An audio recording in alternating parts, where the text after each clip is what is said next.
আসসালামু আলাইকুম সুপ্রিয় শিক্ষার্থী, welcome back to Math Park. আশা করি সকালে ভালো আছেন। আজকে আমরা অনার্স প্রথম বর্ষের ক্যালকুলাস 1 যে রয়েছে, মেজর প্লাস নন মেজর শিক্ষার্থীদের চ্যাপ্টার 16 যেটা নির্দিষ্ট ইন্টিগ্রাল, এই চ্যাপ্টার থেকে আমরা মূলত একটি থিওরাম সমাধান করব।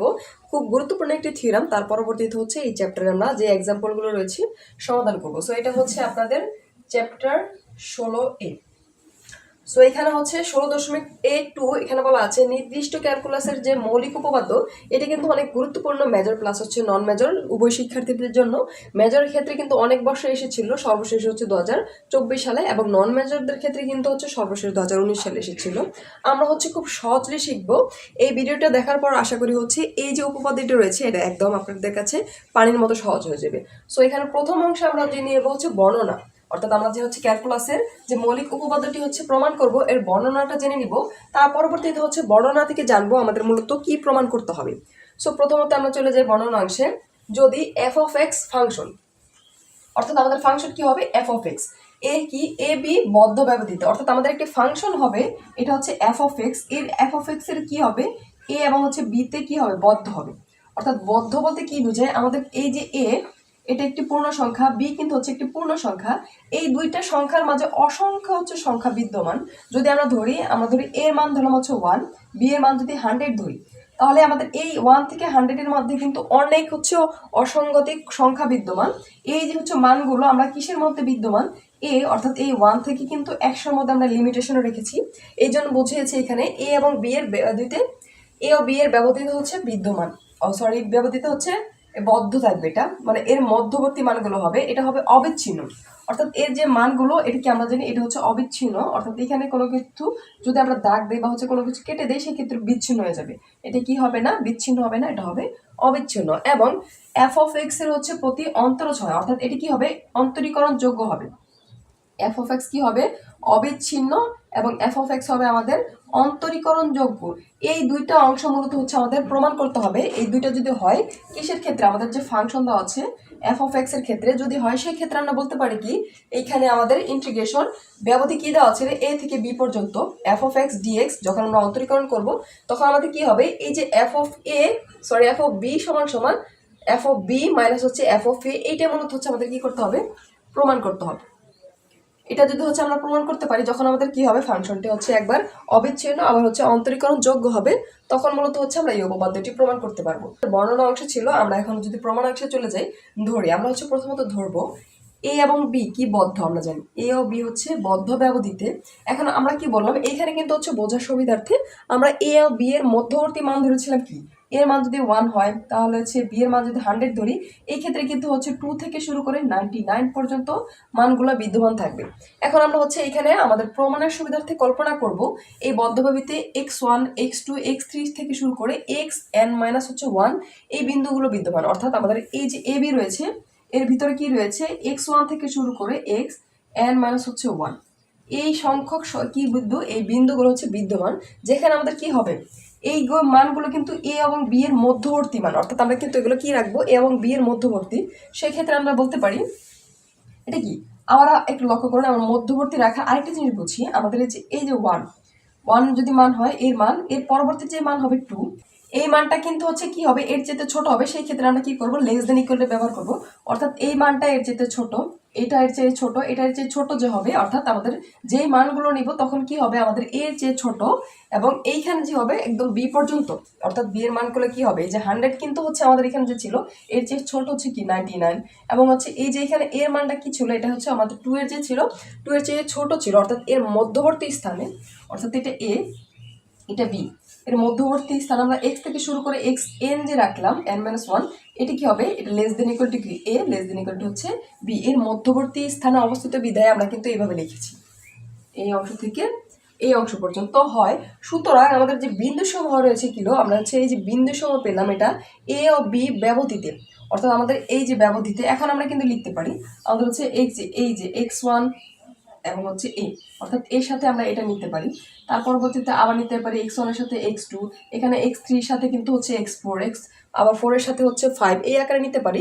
এবং সর্বশেষ কিন্তু আমাদের যে ছিল এখানে কি, xn-1 থেকে শুরু করে b পর্যন্ত কিন্তু আমরা কি নিতে পারি। এখন যখন নিব, এটার নাম কি, উপব্যবধি। অর্থাৎ প্রথমত আমরা পেলাম এ হচ্ছে বি, এটা হচ্ছে বদ্ধ ব্যবধি। তার পরবর্তীতে যখন আমরা নিলাম এই যে কিছু বিন্দু নিলাম x1 থেকে শুরু করে xn-1, এগুলো হচ্ছে বিন্দু। এখন যখন আমরা হচ্ছে এই যে a x1 আবার হচ্ছে শেষে ছিল n-1 b, এগুলো নিব, এগুলো হচ্ছে কি, এটা হচ্ছে বিন্দু, এটা হচ্ছে বদ্ধ ব্যবধিতে ছিল আমাদের হচ্ছে ফাংশন যেটা। এবং এই আকারে যখন নিব এই যে a x1 এবং সর্বশেষ ছিল xn-1 b, এইটা হয়ে যাবে উপব্যবধিতে, আমাদের কি হবে, উপব্যবধিতে বিভক্ত করি, অর্থাৎ এইগুলো আমাদের কি হয়ে যাবে তখন উপব্যবধি হয়ে যাবে। আশা করি এই পর্যন্ত বুঝতে সমস্যা নেই। যদি এই পর্যন্ত বুঝতে কোনো অংশের সমস্যা হয় অবশ্যই কমেন্ট সেকশন জানাবেন। এখন আমরা হচ্ছে ধরবো হচ্ছে আমরা উপব্যবধি কি পেয়েছিলাম, এই যে ব্যবধিগুলো পেয়েছিলাম উপব্যবধি, এটা নিয়ে মূলত হচ্ছে এখন কাজ করব। উপব্যবধি সময়ের দৈর্ঘ্য, অর্থাৎ এই যে আমরা এখন কি পেলাম, আরেকটা হচ্ছে এখন ধরবো কি উপব্যবধি, এটা উপব্যবধি। এখন এই উপব্যবধির একটা দৈর্ঘ্য আমরা ধরবো, অর্থাৎ আমরা যদি দৈর্ঘ্য ধরি সেটা ধরবো ডেল। এই যে x1 এর জন্য কি ধরবো, x1 এর জন্য ধরবো হচ্ছে del1, x2 এর জন্য হচ্ছে del2, এবং ঠিক একই ভাবে হচ্ছে এই যে এখানে থাকবে যে xn-1 এর জন্য আমরা হচ্ছে কি ধরবো ব্যবধি, দৈর্ঘ্য ধরবো হচ্ছে del n। এইভাবে কিন্তু হচ্ছে আমরা কি ধরবো, এখানে দৈর্ঘ্য ধরে নিব, এটা হচ্ছে দৈর্ঘ্য, যথাক্রমে হচ্ছে del1 del2 থেকে শুরু করে del পর্যন্ত, del n পর্যন্ত কিন্তু আমরা হচ্ছে ধরে নিলাম। এখন যেহেতু এর প্রতি অন্তরজ fx, আমরা কিন্তু হচ্ছে অন্তরজ এখানে ধরেছিলাম, আমাদের কি করতে হবে, এখানে অবিচ্ছিন্ন প্লাস হচ্ছে এখানে আমরা জানি অন্তরীকরণ যোগ্য কিন্তু ধরতে হবে। এখন এইখানে আমাদের প্রতি দৈর্ঘ্যে অর্থাৎ প্রতিটা অন্তরজের জন্য কি ধরলাম f(x), অর্থাৎ আমরা যখন এটা প্রাইম দিব যে অন্তরীকরণ যোগ্য, এখানে কিন্তু প্রাইম দ্বারা হচ্ছে একবার অন্তরীকরণ বোঝায়, f(x) সমান হচ্ছে এখানে আমরা কি দিলাম স্মল f(s), অর্থাৎ এটা আমরা ধরে নিলাম। অর্থাৎ সুতরাং f(x) ফাংশন মধ্যমান উপপাদ্যের কি করে সকল শর্ত সিদ্ধ করে, আমাদের হচ্ছে এই যে f(x) যে ফাংশনটা থাকবে তখন কি হবে, মধ্যমান উপপাদ্যের সকল শর্ত হচ্ছে কি করবে, সিদ্ধ করবে। যখন কি হবে, এই যে প্রতি অন্তরজ হচ্ছে f(x), এই যে প্রাইম সমান কি হয়, f(x) হয়। আশা করি এই পর্যন্ত বুঝতে কারো সমস্যা নেই। এইখানে পর্যন্ত বুঝতে যদি কোনো অংশে সমস্যা হয় অবশ্যই কিন্তু জানাবেন। এখন তার পরবর্তীতে হচ্ছে আমরা কিন্তু ধরেছিলাম, একটু যদি নোট করে রাখি আপনাদের বুঝতে সুবিধা হবে, এইটা ছিল আমাদের এবি বদ্ধ ব্যবধি, এটা হচ্ছে বদ্ধ ব্যবধি। তার পরবর্তীতে আমরা ধরেছিলাম কি বিন্দু সমূহ x1 থেকে শুরু করে xn-1, এটা হচ্ছে বিন্দু আমরা ধরে নিয়েছি। তার পরবর্তীতে হচ্ছে উপব্যবধি ধরেছি আমরা এরকম যে a x1, তার পরবর্তীতে xn-1 b, এগুলো ধরেছিলাম কি উপব্যবধি। তার পরবর্তীতে হচ্ছে আমরা দৈর্ঘ্য ধরেছিলাম del1, del2, n পর্যন্ত, এটা কি ছিল আমাদের দৈর্ঘ্য। এখন আমরা হচ্ছে আরেকটা জিনিস ধরবো, সেখানে কি বলেছে আমরা একটু লক্ষ্য করি, অন্তত পক্ষে একটি বিন্দু, এখন আমরা আরেকটি বিন্দু ধরবো হচ্ছে UR বিলংস টু হচ্ছে কি, এই যে XR হচ্ছে XN, অর্থাৎ আরেকটি আমরা কি ধরেছি, এই যে R, আমরা R ধরে নিলাম, যেখানে R এর মান কি হবে 1 থেকে শুরু করে একদম হচ্ছে n পর্যন্ত, 1 2 থেকে একদম হচ্ছে n পর্যন্ত কিন্তু আমরা ধরে নিলাম। সেখানে আরেকটা বিন্দু হচ্ছে UR, আমরা কল্পনা করবো হচ্ছে UR, যেখানে R এর ভ্যালু কিন্তু হচ্ছে 1 থেকে n পর্যন্ত আমরা ধরে নিলাম। এখন আমাদের কাজ কি হচ্ছে, এই যে অংশে আমরা পেলাম এই যে উপব্যবধি সমূহ এবং হচ্ছে আমাদের যে দৈর্ঘ্য সমূহ, এই দুইটা অংশ এবং প্লাস হচ্ছে এই যে প্রতি অন্তর যে ছিল মানটা, এই তিনটা অংশ নিয়ে মূলত হচ্ছে আমরা এখন কাজ করব। যদি হচ্ছে এই তিনটা অংশ নিয়ে আমরা এখন কাজ করি, প্রথমত আমরা কি করব, এই যে হচ্ছে x1 থেকে হচ্ছে এটা বিয়োগ করব। তখন কিন্তু যখন আমরা বিয়োগ করবো উপব্যবধিগুলো, তখন কিন্তু আমরা ফাংশন আকারে বিয়োগ করব। সেই ক্ষেত্রে আমরা পাই f অফ কি হবে x1 f অফ a, অর্থাৎ এখানে যখন আমরা নিব তখন আমরা কিন্তু ফাংশন আকারে নিব, f অফ x1 মাইনাস হচ্ছে f অফ হচ্ছে a আকারে নিব। নেওয়ার পর হচ্ছে আমরা কি জানি, এই যে এই অংশটুকু f অফ x1, এই অংশের এইটা মান পেয়েছিলাম আমরা কিন্তু এই অংশের, অর্থাৎ এখানে যখন আমরা ব্যবধি আকার নিব, ব্যবধি তুলে দিলে কিন্তু কি পাই x1, এই যে f অফ x এর সমান আমরা কি পাই x1 মাইনাস হচ্ছে a, অর্থাৎ x1 মাইনাস হচ্ছে a। আমরা যদি হচ্ছে এই যে f অফ প্রাইম একটা কমন নিলাম, কমন নেওয়ার পর তখন আমরা কি ধরেছিলাম, আরেকটি বিন্দু u ধরেছিলাম, তখন দেবো u1, অর্থাৎ এটা কিন্তু হচ্ছে প্রথম ক্ষেত্রে প্রথম বিন্দুর জন্য তখন কিন্তু হচ্ছে আমরা u1 দিলাম। এবং এই অংশ সমান আমরা কি পেয়েছিলাম, অর্থাৎ এটা যখন নেওয়া হচ্ছে del1, অর্থাৎ দৈর্ঘ্য প্রথমের ক্ষেত্রে কি পেয়েছিলাম আমরা দিলাম হচ্ছে del1, এবং এইখানে যে এই অংশটুকু ছিল এইটা কি, এই যে f প্রাইম যখন x ছিল তখন আমরা কিন্তু হচ্ছে এইখানে কি স্মল f দিতে পেরেছিলাম, এখানে x ছিল আমরা কিন্তু x দিয়েছি, এখানে যদি u1 থাকে সেই ক্ষেত্রে আমরা এখানে কি দিব f অফ u1। আশা করি হচ্ছে এই পর্যন্ত বুঝতে সমস্যা নেই। তার পরবর্তীতে একইভাবে আমরা কি নিলাম, f2 হচ্ছে x1 যদি নেই, f2 হচ্ছে কি x2, অর্থাৎ এখানে x2 এখানে x1 যখন নিব ঠিক একইভাবে x2 মাইনাস হচ্ছে x1 হয়ে যাবে। এখন একটি f প্রাইম আসবে, সেই ক্ষেত্রে ইউর ভ্যালু আসবে 2, আমরা দিয়ে দিলাম 2, এবং এই ক্ষেত্রে হয়ে যাবে ডেল 2 f u2। একইভাবে আমরা যখন হচ্ছে আরেকটি মান বের করবো, এর পরবর্তী মান কি হবে, এখানে হচ্ছে এখানে x1 ছিল, x2 কমা হচ্ছে x3, আমরা নিব হচ্ছে 3 থেকে একদম হচ্ছে কি বলে এটা 2 পর্যন্ত, অর্থাৎ পরবর্তী লাইন কিন্তু এরকম হবে যে হচ্ছে f অফ এখানে 3 মাইনাস হচ্ছে f অফ 2 সরি x2 এই মানটা হবে। তার পরবর্তীতে যদি আরও নেই সেক্ষেত্রে আবার কি হবে 4 মাইনাস 3, তার পরবর্তীতে 5 মাইনাস 4, তারপরে 6 মাইনাস 4, এইভাবে কিন্তু হচ্ছে ধাপে ধাপে নিয়ে আমরা হচ্ছে একদম শেষের যে পদটা ছিল আমাদের হচ্ছে xn মাইনাস 1 এবং b, এইটা হচ্ছে নিয়ে কিন্তু শেষে ক্যালকুলেশন করব। সো আমাদের হচ্ছে ক্যালকুলেশনের সুবিধার্থে পরবর্তী যে অংশটুকু সেটা কিন্তু আমরা তুলে নিব। এখন এর পরবর্তী অংশ হচ্ছে আমরা ধরেছিলাম যে আমরা হচ্ছে এই যে 3 থেকে হচ্ছে 2 যে বিয়োগ করব, এর পরবর্তী লাইনে আমরা হচ্ছে দিলাম f অফ হচ্ছে কি x3 থেকে হচ্ছে 2 পর্যন্ত, তখন আমাদের কি হবে x3 মাইনাস হচ্ছে x2, তার পরবর্তীতে f প্রাইম হচ্ছে u3 এখানে ডেল 3 এবং এখানে হচ্ছে u3 হয়ে যাবে। এবং তার পরবর্তীতে এখানে কিন্তু অসংখ্য মান বিদ্যমান, এবং এখান থেকে একদম n এর পূর্বে যে মানগুলো রয়েছে সেই মানগুলো বিদ্যমান। আমরা হচ্ছে যদি হচ্ছে এখানে একদম n পর্যন্ত লিখি, আমাদের সর্বশেষ ছিল কি এখানে n মাইনাস হচ্ছে 1 থেকে হচ্ছে b পর্যন্ত, অর্থাৎ আমাদের কি ছিল এখানে a থেকে গ্রেটার দেন ইকুয়াল একদম হচ্ছে কি ছিল এখানে b পর্যন্ত ছিল, আমরা হচ্ছে b ধরে নিলাম। সেই ক্ষেত্রে এখানে হবে xn মাইনাস হচ্ছে b, f প্রাইম হচ্ছে un। এখন কি হয়ে যাবে, এখানে কিন্তু যেহেতু আমরা n সংখ্যক নিচ্ছি সেখানে un হয়ে যাবে, এখানে ডেল n এবং এখানে কিন্তু un হয়ে যাবে। এই যে মানগুলো হচ্ছে একদম হচ্ছে কি আমরা প্রথম থেকে যে নিলাম এই অংশ থেকে আমাদের হচ্ছে এখানে তো আমরা একটু কাটাকাটি করতে পারি। এখানে কিন্তু হচ্ছে মাইনাস f x রয়েছে, x1 এখানে হচ্ছে পজিটিভ কেটে দিলাম, এই 2 এর সাথে হচ্ছে 2 কেটে যাবে। যখন আমরা হচ্ছে এরপরে আরেকটি লাইন নিব তখন কিন্তু 3 এর সাথেও কেটে যাবে, এবং এর পূর্বে যে লাইনটা থাকবে তার সাথে কিন্তু হচ্ছে এই মানটা কাটা যাবে। অর্থাৎ আমাদের এই যে a b এর মধ্যবর্তী যে মানগুলো রয়েছে সবগুলো কিন্তু হচ্ছে আমরা কাটতে পারবো, প্রত্যেকটি কিন্তু হচ্ছে পজিটিভ এবং হচ্ছে নেগেটিভ মান থাকবে। শুধুমাত্র আমাদের এখানে যে রয়েছে a এবং হচ্ছে b, অর্থাৎ এই a এবং b এই দুইটা মান কিন্তু শুধুমাত্র একটি করে রয়েছে, এই দুইটা কিন্তু হচ্ছে পজিটিভ বা হচ্ছে নেগেটিভ কোনো অংশ নেই, যার কারণে আমরা কিন্তু কাটতে পারবো না, শুধুমাত্র এই মানটা আমরা হচ্ছে হোল্ডে থাকবে।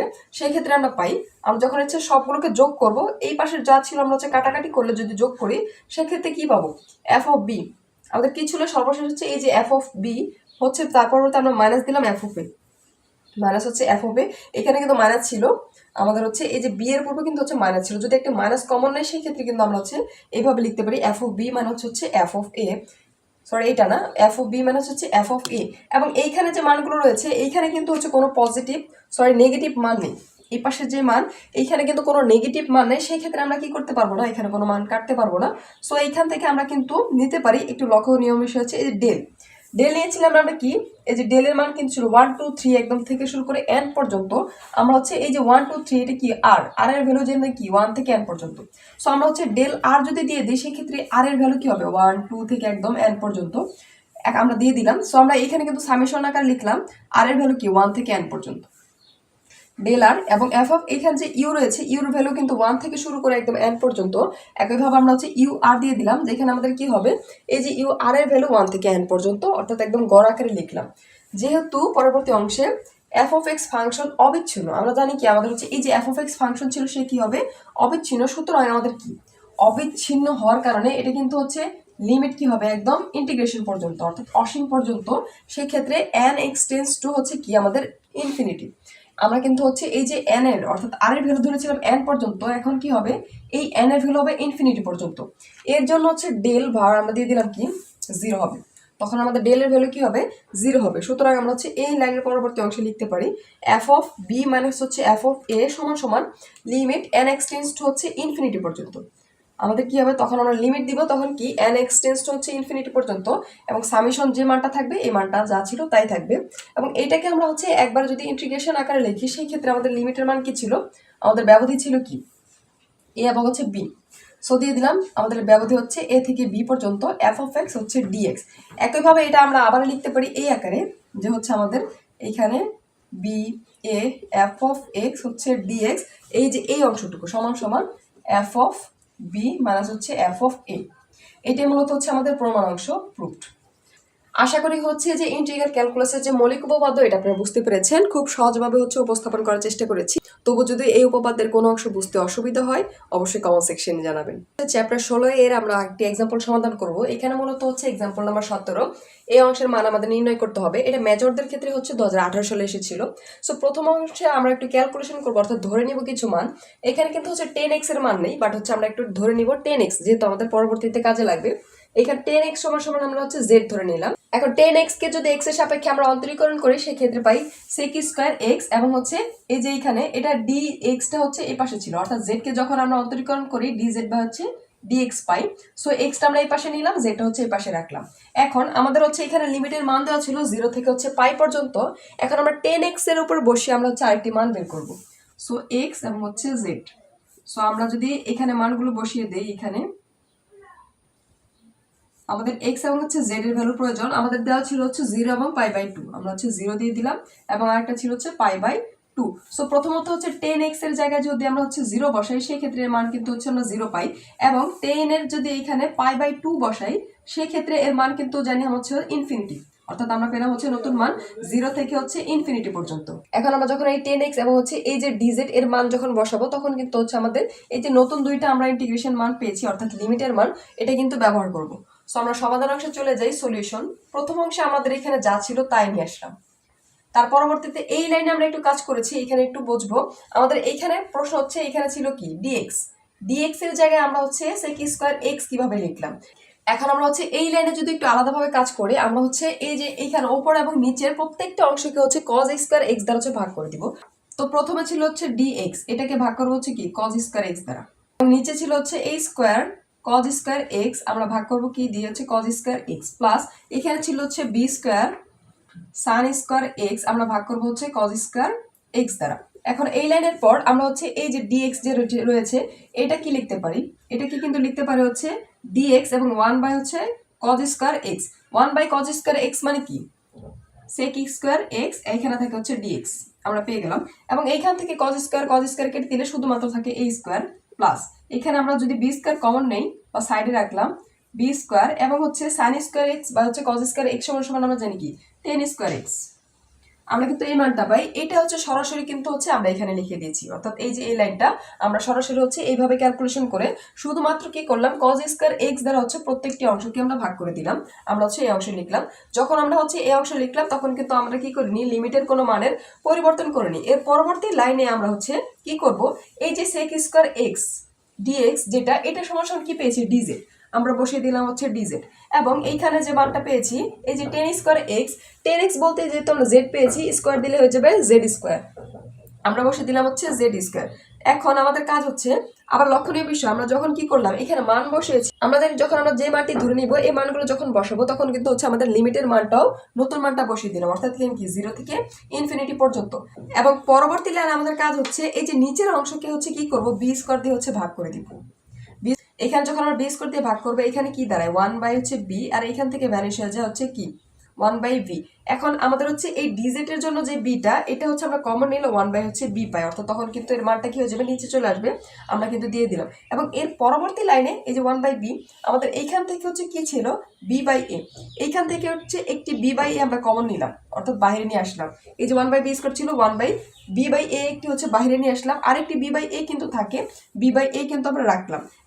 যখন আমরা হচ্ছে নিচে থেকে উপর নিব তখন কিন্তু হচ্ছে tan ইনভার্স চলে আসবে, আমাদের হচ্ছে আমরা এই অংশ দিয়ে দিলাম। এই অংশের পর হচ্ছে আমরা এটা পাই, আমরা কিন্তু হচ্ছে লিমিটের মান ইন্টিগ্রেশন এবং লিমিটের মান হচ্ছে 0 থেকে যে ইনফিনিটি পর্যন্ত এটা বসিয়ে দিলাম। তার পরবর্তী লাইনে এই b থেকে একটা b কাটলে 1b থাকে, সেক্ষেত্রে আমরা কি পাই ab, অর্থাৎ একটি b থাকে a1b।